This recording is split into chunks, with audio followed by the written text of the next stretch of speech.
What's going on, everyone? It's time for another horror film review. Today we're going to review an old movie from the 70s, and that is Toby Hooper's film right after doing Texas Chainsaw. He did this film called Eaten Alive, so I checked it out.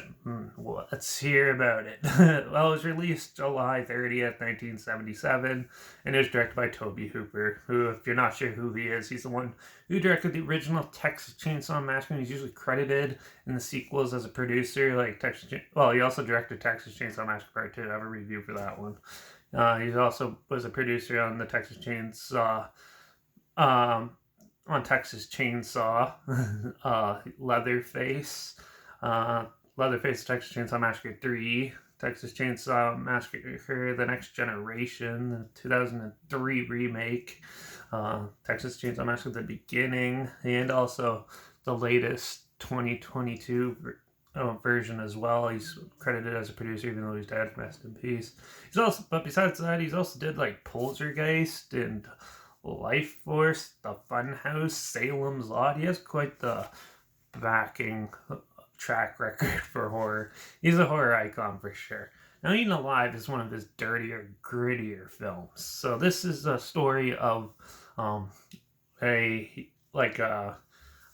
strip a girl working in a brothel doesn't want to be there anymore, so she goes and stays at this motel down the street, which is run by some psychotic dude. I think his name's Bill, and he goes crazy.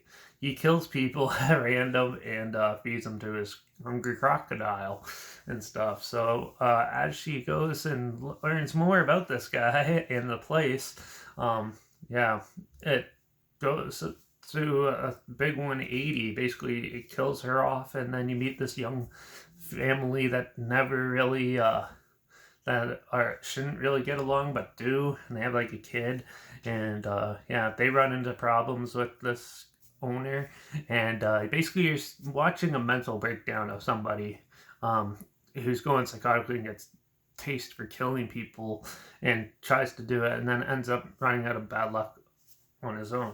This is very surprising to see this type of film come out in the 70s. It was really well done, actually. It's very grindhouse esque. And yeah, very violent. This one, so like the Texas Chainsaw Massacre, they didn't show you any of the blood and stuff. This one, you get to see a lot of blood and stabbings and stuff like that. There's a lot of good deaths in it, a lot of good practical makeup and gore effects, and a cool mechanical looking crocodile or alligator, whatever it is, and eats them and stuff. A lot of good stuff like that in there. But the acting is so well done in this. For an indie film, it's very well put together and well thought out. A very dark film. This is going to make you feel real dirty while watching it, and it's definitely gets under your skin, even watching it like 50 years later. It's still quite the menacing type of film, and I really enjoyed that.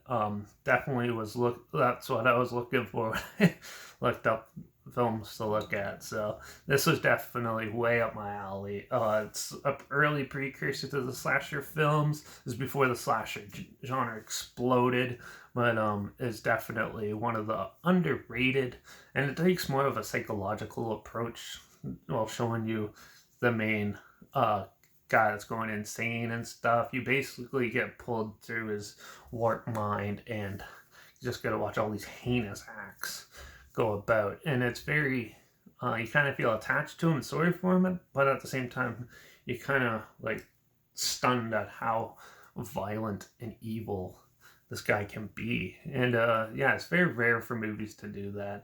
This one was very well done, very well shot. I love the cinematography in it and just how lit up everything was.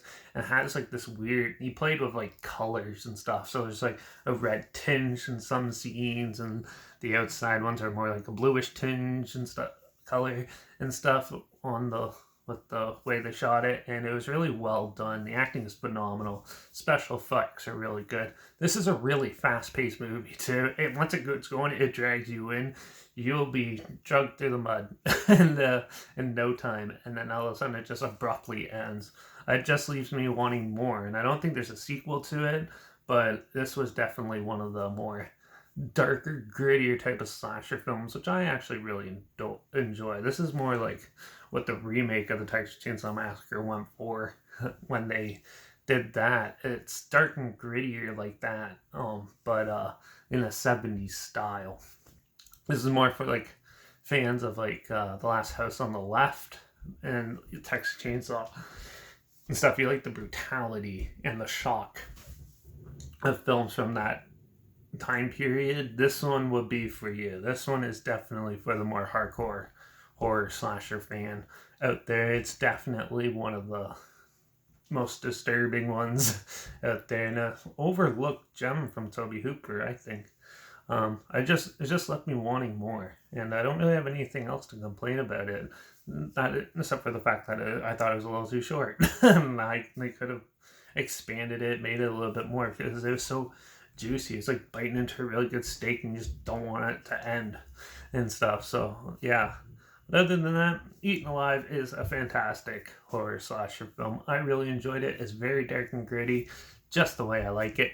So I'm going to give Eaten Alive a 4.5 out of 5. It's not quite classic or cult classic status, but it should be. You should definitely check it out. There's a trail link down below, like always, if you sounds like something you're interested in, or if you want to relive it and watch it again, see what I'm talking about. That's linked down below. Also, my Instagram is always linked down below. So I post clips of films I'm going to review in the future. All my stories have the film title hashtag and the subgenre of film and a hashtag, so you're aware of it. And also my Letterbox is down below at Derek P Reviews. That's where I post my first star rating right after watching the films. So follow me on one of those two platforms, stay in the loop. Like this video, share it so more people are aware of it. Comment your opinions of the film down below if you have any. Also, let me know what your favorite Tobe Hooper film is down below if you have one. I'd love to hear your thoughts on those. And if you have any other films or film franchises that you want to hear my opinions on, comment those down below. I'll try to get them as soon as I can, and if I can find them, and I'll review any genre, so don't be worried about that. And yeah, so that's it for this one. Found a fantastic horror slasher film on Shudder. Also on Shudder, look for my name, Derek Peterson, just no spaces. That's me on Shudder. I usually put a skull rating and a comment right after watching the film. So if you're on Shudder, see if you can find my first opinions on there, see if they change. But yeah, this isn't sponsored by Shudder or anything. I just like promoting companies I like and things that are on it. So yeah, this is just one of those. And yeah, so but make sure you subscribe so we find something weird, obscure, and odd like this film that you probably never thought of checking out together. Or so you hear my opinions on popular films that are coming out at the time, classic films, and other things as well. So make sure you subscribe, and yeah, don't forget to ring that bell because we're going more into a family comedy in the next one as I tackle the early 2000s. One of the biggest ones from the early 2000s, Big Fat Liar. So I'm going to relive my childhood in the next one. So yeah, hopefully that's a little interesting. And definitely check out Eaten Alive if you're a horror fan you never have. It's really well done. So, but that's it for this one. So watch out for all those psychotic lunatics feeding people to crocodiles, and I guess I'll see you all in the next one. So until then, cheers.